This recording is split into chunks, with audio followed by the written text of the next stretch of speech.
En Colombia se están realizando protestas sociales por diferentes razones y el gobierno nacional lleva a cabo un proceso de paz con las FARC para superar el conflicto armado interno. ¿Qué están haciendo las universidades públicas y privadas para infundir en los jóvenes una mentalidad de cambio frente a los nuevos retos del siglo XXI?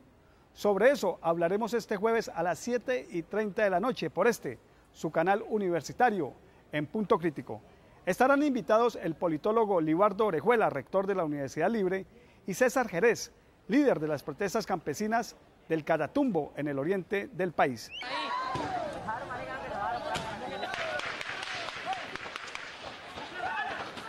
No se lo pierda, los esperamos.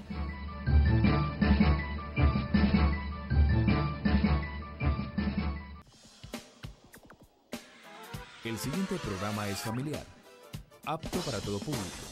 Los menores de edad deben estar acompañados por un adulto responsable. Canal Universitario presenta. Con el patrocinio de Hotel Posada La Buena Vida, para los amantes de la tranquilidad y la naturaleza, ubicado en Fusagasugá, a 1 hora de Bogotá, vía Cali. El clima ideal para su descanso, cómodas habitaciones, restaurante gourmet y un envidiable mirador para contemplar el embrujo de la noche. Planes para la familia y empresas.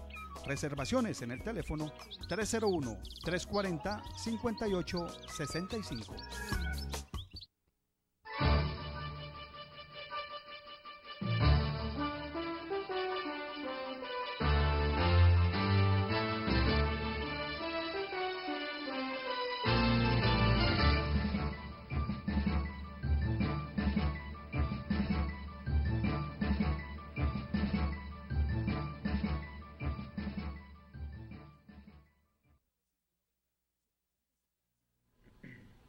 Buenas noches, bienvenidos a Punto Crítico, el programa de opinión que debate cada jueves a partir de las 7:30 de la noche los más palpitantes temas de la realidad nacional, departamental y local. Hoy tenemos un invitado que yo aprecio mucho en esta región del Valle del Cauca porque es uno de los intelectuales más idóneos que tiene nuestra región. Profesor Libardo Orejuela Díaz, buenas noches. Raúl, buenas noches. Los televidentes lo conocen mucho. El profesor Libardo Orejuela es docente universitario, abogado, magíster en Derecho. Ha participado en muchos procesos de paz con algunas agrupaciones insurgentes. Ha escrito varios libros y actualmente es el rector de la Universidad Libre en Cali. Cargo nuevo, ¿no, profesor? Asignación que empezó el 1 de agosto de la presente anualidad. ¿Y cómo se decide regir los destinos de una universidad tan importante en el Valle del Cauca? Bueno, es una decisión que se toma por autoridades populares en Bogotá y yo la acepto porque yo tengo ante todo un compromiso con la juventud, un segundo compromiso con la inteligencia y un tercer compromiso con la ética. Y ese compromiso de verdad que lo ha cumplido muy a la altura. Profesor, antes de entrar en materia con usted, le decimos a los televidentes, hoy no vamos a tener llamadas al aire, pero sí vamos a tener invitación para que ustedes, amables televidentes, llamen a nuestra línea telefónica a la 330-6721, porque vamos a obsequiar este libro que se llama Breve Historia de sus principales atractivos de Santiago de Cali, turísticos, acontecimientos especiales y personajes. Es escrito por el caleño Ricardo León Ramírez Lazo, un caleño que vivió varios años en Centroamérica, más concretamente en la República de Nicaragua, cuando recién triunfó la revolución sandinista, y ha escrito muchos libros. Y ahora ha publicado Santiago de Cali, Breve Historia de sus principales atractivos turísticos, acontecimientos especiales y personajes. Un caleño que quiera sentirse caleño debe tener este libro en su biblioteca y leerlo ante todo. Estamos hoy obsequiándolo a quienes llamen a la línea telefónica 330-6721, extensión 120, se apuntan ahí y vamos a obsequiar hoy 3 ejemplares de este magnífico libro de necesaria consulta. Profesor, al hablar con usted tenemos que hablar de muchos temas de importancia nacional. ¿Cómo ve el proceso de paz con las FARC? A ver, es un proceso, por supuesto, complicado, en medio de un gran barullo, sobre todo en un contexto muy difícil. En primer lugar, por el menoscabo frente a la opinión del gobierno del presidente Santos. En segundo lugar, por la burbuja uribista, que ha sido muy habilidosa en catalizar parte de la indecisa opinión pública. En tercer lugar, porque creo que ha habido partidas equivocadas del grupo insurgente que negocia en La Habana. En cuarto lugar, porque negociar en medio de la guerra deteriora la posibilidad de legitimar con apoyos ciudadanos el avance de las negociaciones. En quinto lugar, porque hay una historia de espuma, que es lo que conocemos los colombianos cuando los voceros de la guerrilla en La Habana intervienen o cuando el doctor Humberto de la Calle hace lo propio. Me parece, pues, que en ese contexto hay que tener cierto optimismo razonable, cierta sensatez pálida y ver cada fase y cada día en la mesa de negociaciones cómo nos va avisorando el día siguiente y la fase a seguir. Y eso de adelantar negociaciones de paz en medio de una época preelectoral también lo coloca como en una cuerda floja, porque todos quieren como volverse abanderados o enemigos de ese proceso, el uribismo, por ejemplo. Mire, es que el talante de los colombianos, que es aquí la parte vertebral, es un talante muy pendular en política. Los colombianos, cuando vemos que la guerra nos atosiga, reclamamos la paz. El péndulo gira hacia un extremo de la mesa. Y cuando parece que la fatiga del proceso de las negociaciones lo vuelve lento, soso, de modorra, entonces el péndulo va hacia el extremo contrario. Y de esta manera, los mañosos de la cosa electoral, los habilidosos de la opinión pública, fácilmente recaban apoyos en un extremo u otro extremo, y esto perturba el proceso y convierte ese núcleo que tiene mucho influjo en lo que John Agudelo Ríos y Otto Morales Benítez llamaron en su época los enemigos agazapados de la paz. Ha habido un pronunciamiento de Timochenko, el jefe máximo de las FARC, parece que ha calentado el ambiente y el gobierno como que quiere responderle también duro. ¿Está en una etapa crítica del proceso en La Habana? No, yo pienso que hay que distinguir la disputa de galería, el enfrentamiento mediático, la percepción visual del proceso, con lo que está ocurriendo por debajo de la mesa, que son preacuerdos asentados en cuartillas, que por supuesto son de orden oculto. Claro, cuando algunos voceros gubernamentales se van en tropelía frente al otro actor, Verbigracia, el señor ministro de la Defensa Nacional, la contraparte, habilidosamente, hace una utilización mediática. Y el señor que no está en la mesa de La Habana, sino que está en lo recóndito de las montañas de Colombia, entonces amenaza, que fue lo que escuchamos los colombianos, con autorizar a sus voceros en la capital caribeña para contarle al país parte de la agenda que hasta ahora ha sido oculta. Son los vaivenes, en mi opinión, de todo tipo de negociación. Por esa razón, Raúl, mi tesis, que he persistido en ella en todos los medios masivos de comunicación social, es que hay una doble negociación. Una que es muy directa, que se da en La Habana, entre un equipo que encabeza Humberto de la Calle y un segundo equipo con los voceros de la guerrilla en la capital cubana. Pero hay una segunda negociación, que es la que parece que no huelen los analistas y los colombianos. Una que hace la guerrilla de las FARC, su Estado Mayor y el secretariado, con sus frentes de guerra y con sus unidades móviles. Un poco en la idea de seguirlas persuadiendo a que ese es el camino correcto, el del fin de la guerra. Y otra que hace el gobierno del presidente Santos, con la organización que llaman Mesa de la Unidad Nacional, y aún con el centro uribista, un poco también para legitimar los pasos, porque recuerde usted, Raúl, que finalmente el borrador de los acuerdos va a ser sometido a la consideración de los colombianos y de las colombianas, o por vía del referéndum, que es la propuesta gubernamental, o por vía de la Asamblea Nacional Constituyente, que curiosamente es la propuesta del bloque uribista y la propuesta del grupo insurgente de las FARC. Profesor, ¿usted cree que el país está preparado para una época de posconflicto? ¿Mentalmente estamos preparados para un proceso de paz, un desarme y todas estas cuestiones que vienen de un acuerdo entre la guerrilla y el Estado? Ahí yo tengo mis resquemores, porque la nuestra es una historia edificada sobre la guerra. Los colombianos hemos padecido en solo un siglo, el XIX, 16 grandes guerras civiles, infinidad de guerras menores de orden local y de orden regional. Y el siglo que le siguió, el siglo XX, nos recibió con una de las 3 matanzas más espantosas de América Latina, la masacre de las Bananeras, que ocurrió, recuerdas, en Ciénaga Magdalena, en la madrugada del 5 al 6 de diciembre de 1928, siendo presidente de Colombia Miguel Abadía Méndez, ministro de la guerra en el entonces Ignacio Rengifo y comandante del Cantón Militar del Norte el general Cortés Vargas.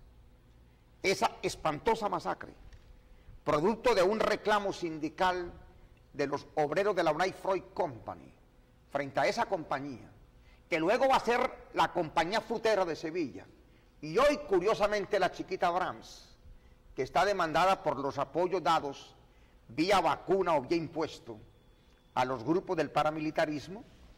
Esa masacre inaugura la sequedad violenta de un siglo que fue el siglo XX, y que luego se alzaprima, por decirlo así, con la guerra bipartidista que se libró entre 1948, a partir del mojón del 9 de abril con la muerte de Gaitán, hasta 1954, cuando el bombardeo del gobierno de Rojas a la zona de Villarrica en el Tolima. Y luego nos pega el segundo salto inmenso de canguro con la guerra de las guerrillas contemporáneas que eclosionan entre 1964 y 1967. Pero luego aparecen 2 fenómenos casi que paralelos, se articulan y se entrecruzan. Uno el del paramilitarismo y otro el fenómeno del narcotráfico violento. Por lo tanto, la estela de la sangría arropa el mapa nacional. Y lo que surge de allí entonces, ¿qué va a ser? De ahí surge la retaliación, el odio, la riposta visceral, la venganza, la vindicta. Y por lo tanto, yo pienso que no estamos aún debidamente preparados en la zona del posconflicto, que nos estamos apenas preparando para el fin de la guerra. Lo que vendrá es más laberíntico, pero va a ser definitivo. Solamente en el posconflicto, es decir, en la posguerra, que me parece que debe ser una expresión más certera que posconflicto, porque jamás dejaremos de tener conflictos. Sociedad sin conflictos es un idilio tonto, decía el maestro Stanislao Zuleta. Solamente en la posguerra vamos a ver si estamos en capacidad de retejer el hilo convivente que hemos roto a partir de la guerra y su barbarie, y estamos en capacidad de montar la arquitectura de la paz entre nosotros. Y como no estamos preparados, profesor Libardo Orejuela, para la posguerra, ¿qué se está haciendo desde la academia, desde las universidades, tanto públicas como privadas, para cambiarle a la sociedad, particularmente a los jóvenes, esa mentalidad y que se preparen para una época de concordia, de tolerancia, de posguerra? Miren lo curioso, la universidad colombiana estuvo muy alejada del tema de la guerra y del tema de la paz. Creo que el gran despertar ocurrió el 24 de noviembre de 1994. Ese día lo voy a decir con orgullo para nosotros los caleños. Ocurrieron en Colombia simultáneamente 2 eventos. Uno en Cartagena de Indias, en donde, frente a un Congreso Nacional Ganadero, el ministro de la Defensa Nacional del entonces, Fernando Botero Sea, propuso legalizarlas con vivir. Y en otro rincón del país opuesto, en el suroccidente de Colombia, en Santiago de Cali, en este sitio, en la Universidad Libre de Cali, se realizaba la primera Cumbre Nacional por la Paz, cuando nadie de esto hablaba. Al año siguiente, la Universidad Libre organizamos en Popayán, con el aliento de Monseñor Valencia Jaramillo, arzobispo de Popayán, organizamos la segunda Cumbre Nacional por la Paz. Y ahí la universidad comenzó a meterse en esta nueva avenida de la convivencia. Un año después, universitarios, personas vinculadas a la universidad, tuvimos protagonismo en un evento que se realizó durante 2 días en el Hotel Intercontinental de Cali, titulado Primer Encuentro Internacional sobre Derecho Internacional Humanitario. Eso lo auspició, hay que reconocerlo, el gobernador del entonces, Germán Villegas. Y luego vinieron eventos mayores que hicieron básicamente las universidades Libre, Santiago de Cali y Javeriana, al tanto que la Universidad del Valle se introducía con la propuesta de BC Paz y también desarrollaba eventos, conferencias y talleres sobre este tópico. Y la universidad se fue metiendo como una especie de gran ola sobre una playa inexpugnable, hasta que hoy, Raúl, lo quiero decir por este medio tan importante y tan escuchado y tan visto, que el 24, 25 y 26 de octubre de este año, las universidades de Colombia van a realizar en Santiago de Cali, de una manera desfocalizada, en la mayoría de los centros universitarios, el 6º Congreso Nacional por la Paz de la Red Universitaria y el primer Congreso Internacional. Es decir, Santiago de Cali va a ser el receptáculo de un flujo de miles de estudiantes universitarios y de profesores que vendrán de todo el país. Y habrá mesas en la Universidad del Valle, en la Universidad Libre, en la Javeriana, en la ICESI, en la Autónoma, en la Universidad Católica Lumi Gentium, en la San Buenaventura, en la Universidad Cooperativa, en la Universidad Santiago de Cali. Allí la universidad está diciendo: nosotros somos la conciencia crítica del país, del mundo y de su tiempo. 24, 25 y 26 de octubre. Dentro de un mes. Dentro de un mes. La preinauguración la hicimos ayer varios rectores en el hemiciclo del Consejo Municipal de Santiago de Cali. Qué bueno, profesor. Y el gran mensaje, Raúl, es decirle al país: seguimos siendo institucionalmente la reserva moral de la República. Y ahí tenemos una muchachada que está dispuesta a jugársela para que las próximas generaciones de colombianos y de colombianas no aniden como estas en medio de la guerra y su barbarie. Profesor, con la actual situación que vive el campo, ¿es viable una época de posguerra? Ese tema es un tema cardinal, porque si usted recorre la historia del conflicto cruento en Colombia, llega, Raúl, a una conclusión: la historia de la guerra en Colombia es la historia de la tierra, y los señores de la guerra no han sido más que los señores de la tierra. Y si algún leitmotiv, algún factor está atrincherado en la teología, en la causa, razón o factor de la guerra en Colombia, se llama el monopolio de la tenencia de la tierra agraria, básicamente. De allí, pues, que Colombia se encontró con esa especie de orangután que saltó, que se llamó el paro agrario, y que más allá de cualquier especulación de infiltraciones, para mí no es más, como lo reconocieron incluso importantes voceros gubernamentales al final, no es más que el resultado de un problema que no se ha solucionado y que, recuerdo mucho, planteó con cierta angustia finalmente en 1961 el expresidente liberal Carlos Lleras Restrepo. Un país que no está en capacidad de hacer su reforma agraria, no está en capacidad de asegurar la vida pacífica para todos sus habitantes. Profesor, permítame que vamos a comunicarnos vía Flyaway con el profesor Carlos Junca. Él es ingeniero agrónomo, es especialista en desarrollo rural y es consultor para el programa. Me dice mi productor si ya tenemos consultor nacional para el programa de alimentos de la FAO, docente de maestría de desarrollo rural de la Universidad Alemana. Profesor, buenas noches. Buenas noches, Raúl. Profesor, estamos analizando aquí la función de la universidad en cuanto a impartir educación para los jóvenes hacia el cambio, hacia la época que muchos llaman del posconflicto. ¿Usted qué cree? ¿La universidad está haciendo esa labor?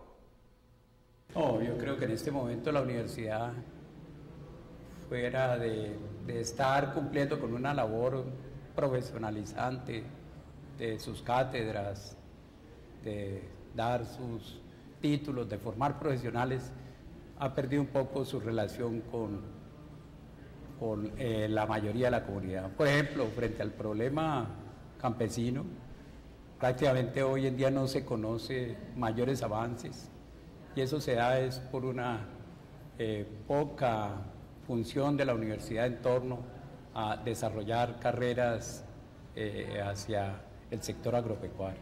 ¿Y por qué cree que hay ese divorcio entre la sociedad y la universidad en nuestro país? Ese divorcio se da fundamentalmente considero pues, ha habido toda una política de privatización de parte del Estado a desarrollar, digamos, carreras más vinculadas a las áreas urbanas, carreras vinculadas hacia los problemas generales de la política social, económica, pero que ocurre en el entorno urbano. En fin. Científicamente el desarrollo también va hacia eso y no hacia, por ejemplo, la producción de alimentos, hacia la producción agrícola, la producción pecuaria. ¿Usted cree que es conveniente una universidad deliberante en Colombia? Es conveniente, es importante, una universidad crítica que supere el esquema profesionalizante, una universidad que se vincule decididamente a los problemas sociales, políticos, culturales de las comunidades. Profesor, usted es un estudioso de la situación en el campo, en el agro, y en estos días ha habido muchas marchas campesinas, mucha inconformidad. ¿Es grave la situación del campo en Colombia? Prácticamente lo tienen acorralado. Lo tienen acorralado porque la única política que tuvo en los últimos 10, 15 años el gobierno fue, por una parte, a privilegiar los sectores latifundarios, y por otra parte a una política de represión frente a los cultivos ilícitos. En eso se llevó de plano esa política represiva en las zonas de colonización, se llevó de plano parte de las organizaciones campesinas, del campesinado que estaba allá.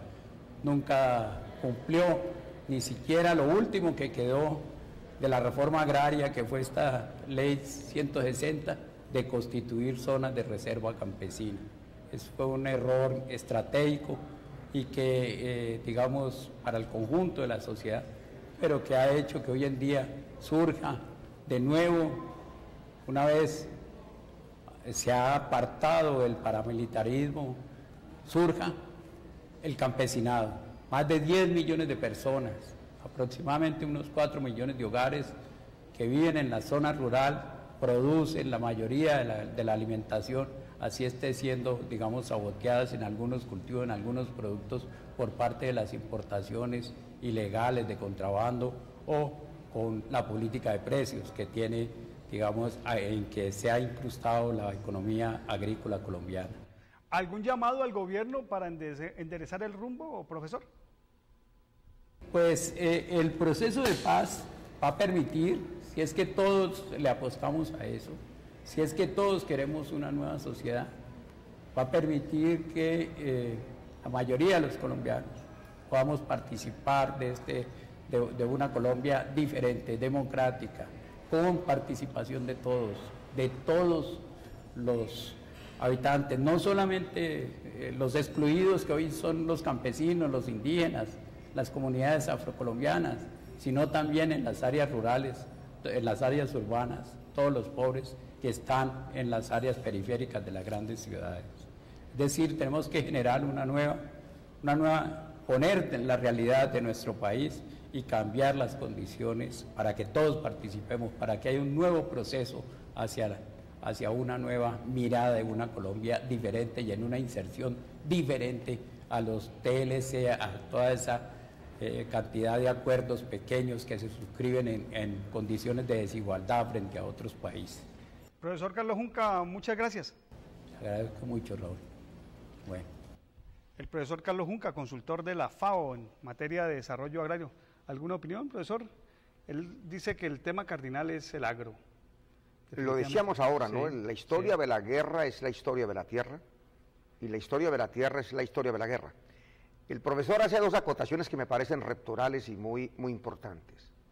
La primera es que la universidad nuestra aún se ha quedado en la fase napoleónica de la universidad europea, es decir, una universidad para el ejercicio de los oficios o de las habilidades. Y resulta que el papel de la universidad no puede ser realmente ese.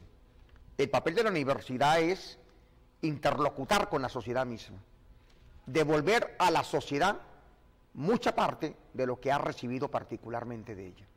Y sobre todo, servir de sedazo crítico frente a las opiniones que nutren los conjuntos sociales, saberlos racionalizar y a partir de allí permitirle a los organismos del Estado y a otros organismos paralelos el establecimiento de las grandes políticas públicas a través de las cuales se desarrollan los grandes planes estratégicos, sin los cuales es imposible que una nación se desenvuelva o también ella particularmente crezca. Me parece que es lo primero. Creo que lo segundo es cuando el profesor acota que una de las peligrosas y perversas revoluciones del mundo contemporáneo, direccionadas por el sistema del gran capital, ha sido la revolución urbana. Es decir, tenemos una cultura, como su nombre lo dice, ciudadana, de ciudades, y el campo se volvió en una especie de villa callampa, de gran favela, de gran tugurio del mundo. No obstante que en el campo están los factores reales de la economía, porque es que una economía genera productos y servicios, y resulta que los seres humanos facilitamos la vida con los servicios, pero nos nutrimos es a partir de los alimentos. En un país donde el sector primario de la economía, que es el agrícola, no está asentado, no está protegido, no está resguardado, por supuesto que no hay soberanía alimentaria, y a partir de allí lo llamamos derechos fundamentales, y aún los derechos de segunda generación son imposibles de concretar. Sobre todo un país que le ha dado la espalda totalmente al campesino. Absolutamente al campesino. Es decir, es que la relación que hay entre las viejas metrópolis y los países coloniales, la relación que hay entre los puntos grandes de poder y las zonas satelitales, es la misma que hay en países como el nuestro y en muchos de los grandes países del mundo entre el centro urbano y la diáspora campesina, en beneficio del primero y en perjuicio de la última. Y precisamente por estar de espaldas al campesinado, el país fue testigo todas estas semanas de las movilizaciones de los campesinos en diferentes partes de nuestro territorio nacional, y las imágenes, por ejemplo, que vamos a ver, fueron tomadas en la región de El Catatumbo, una región en el oriente de nuestro país, en el departamento del norte de Santander, y allí los campesinos se enfrentaron a la fuerza pública. Hubo 4 muertos en unas arremetidas realmente brutales de la fuerza pública, que según los denunciantes, los campesinos, la fuerza pública, dicen ellos, utilizó armas de largo alcance disparadas por francotiradores. 4 muertos hubo en todas estas manifestaciones que duraron cerca de 53 días y que dieron luego, profesor, origen a toda esta movilización campesina en todo el país. Sobre todo, Raúl, que esto envió un mensaje muy equivocado al corazón de la sociedad colombiana. Es que mientras el Estado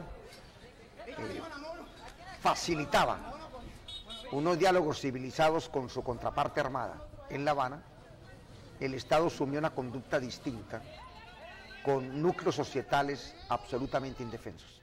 O sea, fue una profunda equivocación, provocó incluso reacciones en sectores gubernamentales, provocó reacciones en líderes políticos y en líderes espirituales. Hubo llamados de sectores muy racionales de la Iglesia Católica, es decir, fijando lo peligroso de un mensaje de estos, porque usted no puede ambientar la mesa de La Habana como una mesa dialógica a punte de unas mesas periféricas donde el diálogo es inexistente. Y sobre todo porque la gente, si algo quiere ver en una sociedad civilizada, es que haya diálogo entre partes civilizadas. el campesinado y el gobierno. Aquí no hubo ningún tipo de diálogo, por el contrario, vimos esta arremetida policial contra los campesinos, que en general fueron cerca de 13 muertos, contabilizando los muertos que hubo en las refriegas con el paro campesino. 4 en esta zona del Catatumbo y 9 luego en las manifestaciones en todo el país. Es que mire, Raúl, lo contrapuesto de las imágenes. Von Clausewitz, el gran general prusiano, que es pues el experto mayor en estos temas, solía montar una relación entre la política y la guerra. Le voy a decir cómo se expresó en las dos mesas. En La Habana aparecía la política como la guerra por medios pacíficos, y en el Catatumbo aparecía la guerra como la política por medios violentos. Ese es el mensaje equivocado que no se puede repetir entre nosotros, sobre todo a puertas, en la antesala de concretar una negociación o unos acuerdos sobre el fin de la guerra, y en la antesala para iniciar la famosa fase de la posguerra, en la que tenemos que ponernos los colombianos de acuerdo para poder formular los carriles por donde van a pasar las locomotoras que sí nos interesan, las locomotoras de la paz y de la convivencia. Recordamos que estamos recibiendo llamadas, pero no las estamos emitiendo al aire para opinar sobre estos temas que estamos aquí discutiendo con el profesor Libardo Orejuela Díaz, rector de la Universidad Libre de Cali.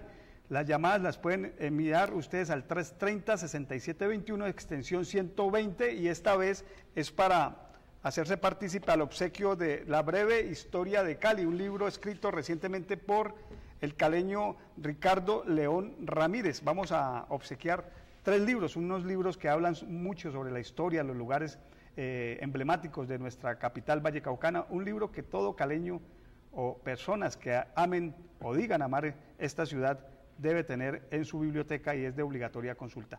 330-6721, extensión 120.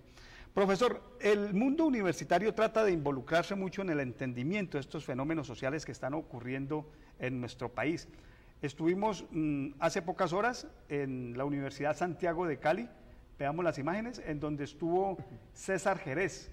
César Jerez es un líder campesino, él es vocero de la Asociación Prozona de Reserva Campesina en el Catatumbo.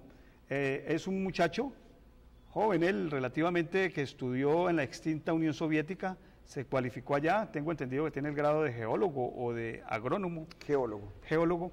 Se dedicó a liderar todas estas protestas en el Catatumbo y fue estigmatizado incluso por el ministro de la Defensa, Juan Carlos Pinzón, dijo que era un emisario de la guerrilla. Él muy altivamente ha rechazado esos señalamientos, dice que son los señalamientos propios que siempre se le hace a un líder social, vincularlo con la guerrilla es lo más fácil. Entonces, él estuvo hace pocas horas en la Universidad Santiago de Cali explicando toda esta lucha que se ha dado en el Catatumbo y en todo el país. Esas zonas de reserva campesina, ¿por qué tanto insisten los campesinos en ese tema? Bueno, porque es una manera como los campesinos saben que le tienen que arrancar a la conciencia urbana lo que es un caso eminentemente aldeano. Uno no puede ver la economía de los territorios agrarios, seguirla dirigiendo desde los cascos urbanos. Pero aquí se han atravesado motivaciones políticas que conducen a interpretaciones que pueden ser muy equivocadas, una de las cuales es plantear que las zonas de reservas campesinas son como refugios de retaguardia, aparentemente civil, de lo que se conoce como la subversión armada. Yo creo que esta especie de delirios los tenemos que superar los colombianos. Y el Estado tiene que dialogar sobre esto con los propios líderes campesinos, sin suponer que los liderazgos campesinos no son más que la ventana disimulada o aparente de la expresión de los grupos insurgentes, en este caso de los grupos guerrilleros colombianos. Yo creo que si estas miradas se pueden ir superando, podemos ir alcanzando acuerdos, y acuerdos fundamentales. Porque es que la gente creo que se está equivocando cuando cree que los acuerdos fundamentales se reducen a lo que se puede pactar en La Habana. No, aquí hay que hacer acuerdos fundamentales con los sectores campesinos. Hay que hacer acuerdos fundamentales con los sectores mineros. Hay que hacer acuerdos fundamentales con los transportadores. Hay que hacer acuerdos fundamentales con las agremiaciones raizales o vernáculas. Hay que hacer acuerdos fundamentales con los sectores indígenas. Hay que hacer acuerdos fundamentales con los universitarios. Hay que hacer acuerdos fundamentales incluso con aquellos que tienen otro tipo de expresiones sexuales. Hay que hacer acuerdos fundamentales con los jóvenes, con los expoliados, con los humillados, con los excluidos, con la pobrecía. Acuerdos fundamentales con los pequeños y medianos empresarios. Incluso hay que hacer acuerdos fundamentales con grandes empresarios que están pujando por un desarrollo nacional que no esté cercenado por las grandes corporaciones internacionales. De modo pues que lo de La Habana es un acuerdo del fin de la guerra, pero los acuerdos del desarrollo democrático del país, que son los acuerdos de la paz, se tienen que hacer con todos y cada uno de los sectores que configuran la nacionalidad colombiana. Estamos dialogando con el profesor Libardo Orejuela Díaz, politólogo y rector de la Universidad Libre de Cali. Profesor, permítame un momentico que ya César Jerez se ha desocupado, nos va a dedicar unos minutos para hablar con nosotros y que nos explique qué está pasando en esta zona. César Jerez, decimos, es el líder campesino del Catatumbo que ha movilizado a mucha gente en la región del oriente del país. César, buenas noches. Buenas noches, Raúl. Don César, ¿cómo quedó toda la situación alrededor del paro campesino que ustedes adelantaron en el Catatumbo durante varias semanas? Bueno, después de 53 días de movilización, finalmente, gracias a la labor de un grupo muy importante de garantes, se logró hacer un acuerdo con el gobierno para reanudar las conversaciones que ya se habían iniciado antes en Tibú, pero que el gobierno rompió, y desde ese momento a la hora pues ya van un mes y medio de conversaciones sobre los 16 puntos de la agenda. ¿Y el gobierno les está cumpliendo? Hasta ahora hemos logrado firmar un acuerdo concreto para reparar a las familias víctimas de la erradicación forzada de los cultivos de coca, un acuerdo que va a beneficiar a 400 familias de los municipios de Tibú y Sardinata. También hay que decir que es la primera vez en el país que se va a reparar con dinero del gobierno a los afectados por esta política errada de lucha antidrogas. Fuera de eso, pues ha sido muy difícil. La mayoría de los aspectos políticos del gobierno los ha rechazado. También lo que creíamos que iba a ser fácil en materia de propuestas de inversión, el gobierno se declara sin recursos para atender pues peticiones, solicitudes que son de carácter estructural en materia de vías, salud, educación, acueductos, alcantarillados. Y en cuanto a los 4 campesinos que fueron asesinados durante las protestas, ¿ya hay personas judicializadas? No, la investigación va también muy lenta.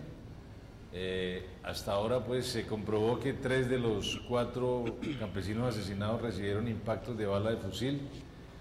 Se comprobó que por lo menos hubo 32 disparos de fusil contra los manifestantes en Ocaña. El punto de garantías que se le planteó al gobierno en la mesa de conversaciones fue totalmente soslayado. Los voceros del gobierno se declararon incompetentes, es decir, no tener competencias para asumir el tema, y ahora pues se va a ventilar a nivel de Mesa Nacional de Garantías, contando con la participación de las organizaciones defensoras de derechos humanos y de la Oficina del Alto Comisionado de las Naciones Unidas para los Derechos Humanos en Colombia. Don César, las movilizaciones que ustedes hicieron en el Catatumbo y las que luego se hicieron en todo el país por parte de los campesinos demostraron una situación de verdadera brutalidad por parte de la policía. ¿Ustedes creen que la policía o el ejército están preparados para la época de la posguerra? Lo que demostró la movilización campesina del Catatumbo y el paro agrario que todavía apenas se está finalizando, es que 15 personas asesinadas, decenas de heridos, centenares de detenidos, indican claramente que el cuento del diálogo social del gobierno es una retórica, que el gobierno, las instituciones, sobre todo defensa, el ejército, la policía, no tienen interiorizado el tema de una Colombia en paz, donde supuestamente se privilegiaría el diálogo, el debate para encontrar solución a los problemas. Creo que estamos todavía casi que en el periodo de Uribe en ese aspecto, incluso con mucha más regresión. No recuerdo tanta violencia contra movilizaciones campesinas, incluso durante el periodo de Uribe, que fue tan nefasto en materia de falsos positivos y de represión contra el movimiento social. Don César, usted se tuvo que ir del país para profesionalizarse. Usted recibió formación universitaria en la extinta Unión Soviética. ¿Usted cree que las universidades en Colombia están impartiendo formación a los jóvenes hacia la paz, hacia un cambio? ¿Usted qué cree sobre esto? Desafortunadamente es algo que se ha perdido. Lo que hemos evidenciado en las diferentes regiones del país es que la calidad y la misma propuesta educativa tiende a desmejorar. Se busca formar profesionales instrumentales que no piensen.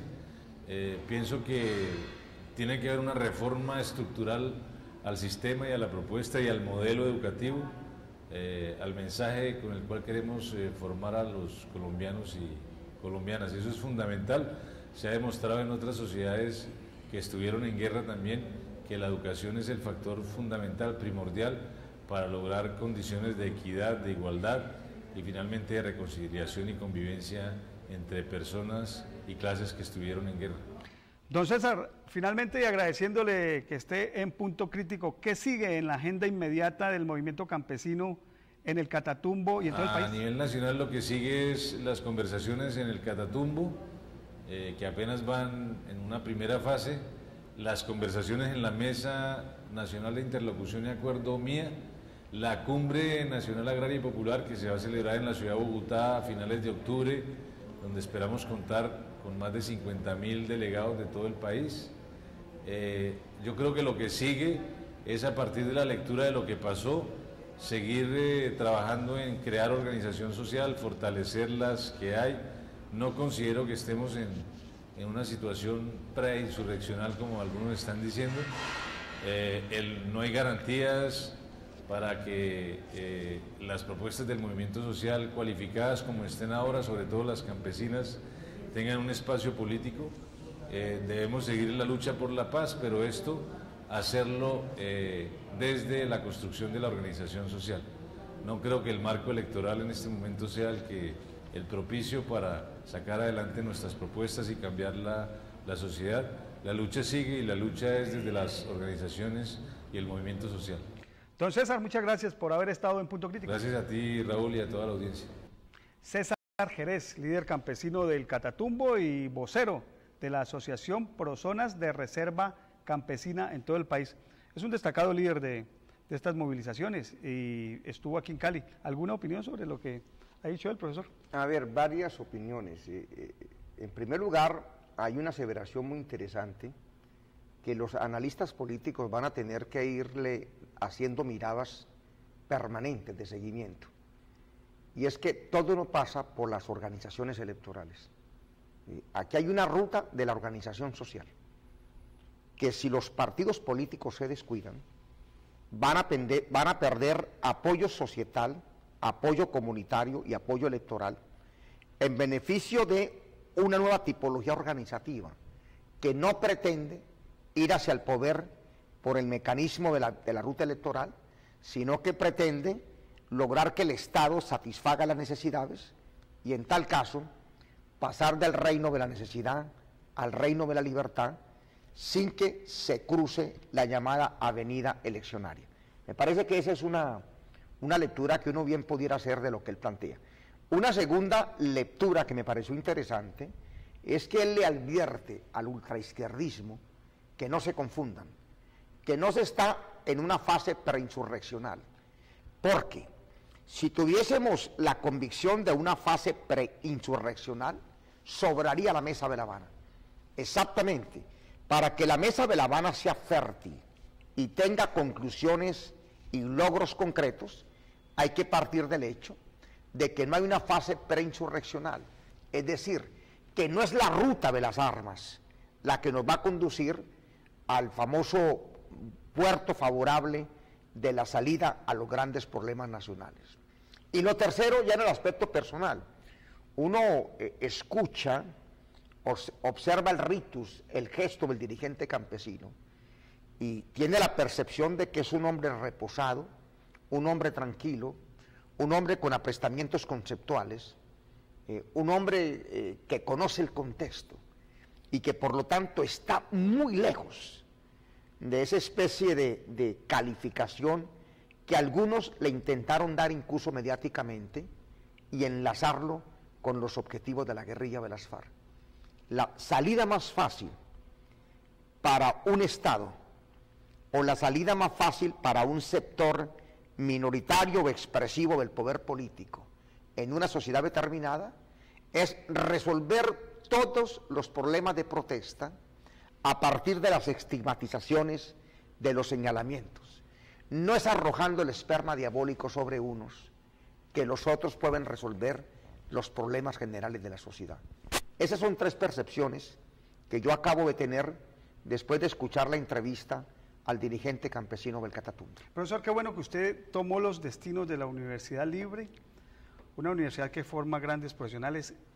Se dice, y lo hemos sacado aquí con la entrevista que hicimos con el profesor Carlos Junca y ahora con César Jerez, no se está preparando a los jóvenes hacia el cambio, hacia la paz. ¿Cómo va a implementar usted eso, que es un humanista neto, en su universidad? Mire, reconociendo algunos factores y algunas macrorrealidades. La primera, hay una crisis del sistema axiológico o valorativo de los colombianos. Esa crisis se acentuó con el reino del narcotráfico. Lo que importaba no era la riqueza espiritual, sino la riqueza material. Lo que importaba no era el valor de la justicia, sino el valor del egoísmo. Lo que importaba no era el valor de lo espiritual, sino el valor de lo tangible.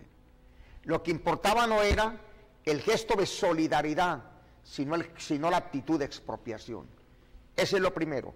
Derivado de eso primero, hay una crisis del sistema escolar colombiano, que en los últimos meses se ha expresado en el matoneo generacional y en el matoneo hacia profesores y profesoras de parte de algunos estudiantes. Pero asociado a esa crisis hay una nociva y perversa influencia mediática que puso los valores de lo no social, que puso los valores del acarreo metálico del dinero por encima de las grandes expresiones emocionales de los ciudadanos y de las ciudadanas en un país determinado como nuestro. La universidad entonces recoge como reflejo tal situación y por supuesto lo que está llegando a la universidad son esos muchachos en gran parte y esas muchachas que no recuerdan el pretérito, que olvidan la existencia de un futuro y que quieren vivir el presente casi que con fatiga de metal. Frente a esa realidad tenemos que hacer un esfuerzo los universitólogos para que las entidades de la educación terciaria, como son las universidades, cumplan de manera eficaz con tres grandes papeles. Primer rol, ofertar profesionales con una excelente calidad en su campo cognitivo o epistemológico. Médicos excelentes, abogados excelentes, ingenieros excelentes, arquitectos excelentes. Pero en segundo lugar, ofertar ciudadanos, es decir, hombres y mujeres que pongan su profesión al servicio de la democracia, de la liberación, del debate, del reconocimiento del otro, de la transigencia. Pero en tercer lugar, que me parece una cosa igual o mucho más importante, ofertar hombres y mujeres graduados en humanidad, que a todo tipo de comportamiento le pongan la dimensión ética, donde lo ético no es lo que vertebra un comportamiento individual o una conducta colectiva, lo que se viene es la tierra de nadie, que termina siendo la tierra de los más violentos, con los efectos de degradación y de barbarie que en alguna zona de Colombia hemos conocido quienes moramos en este hermoso país. ¿Y usted qué opina, profesor, que al frente de la cartera tan importante como es el Ministerio de Educación esté una ministra, María Fernanda Campo, que ha sido altamente cuestionada por los negocios que ha tenido con su esposo en ese entonces y hoy ministro de Agricultura, Rubén Darío Risaralde? Mira, aquí tenemos la foto de Rubén Darío Risaralde, era el gerente de Indupalma y ha sido escándalo en el país que haya hecho negocios de prácticamente expropiación de unidades familiares campesinas. Y dicen los críticos que estos negocios han sido hechos de la mano con su ex esposa, la actual ministra de Educación, María Fernanda Campo. Le voy a responder, Raúl, de la siguiente manera. Cuando el presidente Santos cambió hace algunas semanas algunos sitios del gabinete por vía de la crisis ministerial, vinieron rápidamente los sondeos, esperando que el presidente Santos recuperase su imagen en la buena opinión de los colombianos. Los sondeos han dicho que eso no ha ocurrido así. Incluso que de pronto en algunas muestras el presidente ha desmejorado su imagen, lo cual nos lleva, Raúl, a la siguiente conclusión, que quiero que usted me la acepte como una respuesta puntual. El problema no es de 1, 2 o 3 ministros en particular. El problema es de las políticas públicas. El problema es este Estado, qué concepción va a seguir construyendo sobre las universidades, sobre el sistema escolar, sobre los valores insertos en los currículos, es decir, de acorde a las demandas sociales, económicas y éticas que el mundo de hoy le reclama a un país determinado como Colombia. Ahí está realmente el asunto. El problema no pasa ni por los presidentes siquiera, ni por los ministros. El problema pasa por el tipo de Estado y por las políticas públicas que en él se emprenden. Profesor, se nos está acabando el tiempo. Vamos a aprovechar su presencia aquí. Se han inscrito 24 personas, han llamado 24 personas para inscribirse por este libro, el libro del escritor caleño Ricardo León Ramírez Lazo, Santiago de Cali, breve historia de sus principales atractivos turísticos, acontecimientos especiales y personajes. Profesor, regáleme 3 números del 1 al 24, por favor. Yo le regalo el 6. 6, sí. Le regalo el 11 y le regalo el 21. El 21. Bueno. Samir Sandoval, Freddy Reina y Lady García. Se hicieron a cada uno a un ejemplar de estos. Profesor, ¿cuál es? Le ruego por favor que nos llamen al 301-423-9528, el teléfono que está en pantalla ahí para coordinar la entrega de estos libros. Samir Sandoval, Freddy Reina y Lady García. Profesor, un llamado final al país, a la región, que tanto lo escucha usted es uno de los intelectuales más rectos que hay en esta región. ¿Qué decirles a ellos ahora que se avecinan tantas cosas? Mire, yo exhorto a los ciudadanos y a las ciudadanas, especialmente a los jóvenes, hombres y mujeres, a los adolescentes, los exhorto a que comprendan, en primer lugar, que nada se puede hacer hacia el norte positivo si no lo hacemos en medio de la paz, habiendo doblegado la barbarie y el potro apocalíptico de la muerte violenta. En segundo lugar, que no pueden terminar, como lo dice un gran autor, como las vacas, que rumiando silentes ven pasar el tren sobre la carrilera. Que en esto hay que participar, que la paz, como dice el artículo 22 de la Carta Constitucional, es un derecho y un deber de obligatorio cumplimiento. Que el problema de la guerra es tan complejo que no se lo podemos dejar solamente a los hombres que se matan en los campos de batalla. que esto depende de todos nosotros y que si lo forzamos, lo presionamos y lo activamos, Colombia, por fin, después de más de 60 años, se va a sentar como nación, como sociedad y como Estado en el banquete mundial de la civilización, a disfrutar los bienes materiales y los dones espirituales, sin los cuales es imposible justificar nuestra presencia en esta tierra. E invitarlos al encuentro del próximo mes de octubre. Al encuentro del 24, 25 y 26 de octubre en las universidades colombianas, para que sepan que la universidad también mira al país y demanda que el país mire a la universidad colombiana.